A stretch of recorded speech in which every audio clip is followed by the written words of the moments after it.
Monsieur, bonjour.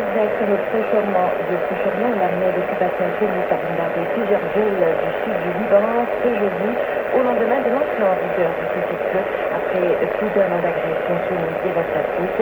Les tirs d'artillerie tôt hier dans les villes de Reta de Ben Jabel dans le sud du Liban. Une frappe aérienne qui a également visé une voiture de la ville de Malkaba faisant deux blessés. Le Premier ministre Najib Mikati a appelé à faire pression sur l'entité sioniste pour l'arrêt de ces violations de l'accord de sécurité, c'est ce qu'indique un communiqué du Conseil des ministres libanais. Sur le terrain, l'Organisation mondiale de la santé a mis en garde contre les graves pénuries de médicaments, de nourriture, d'abris et de carburant dans la bande de Gaza, en particulier dans le nord, décrivant la situation catastrophique sur le terrain.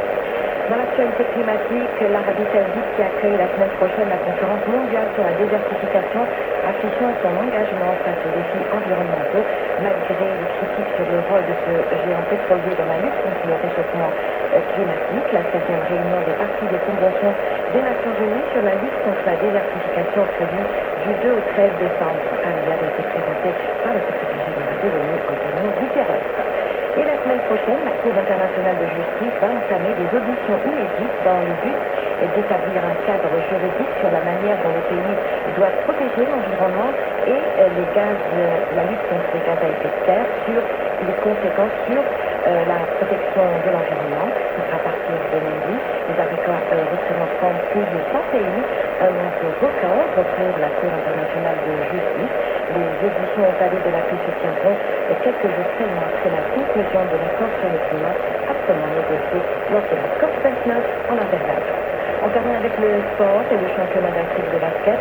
3-3 qui s'est déroulé à Madagascar.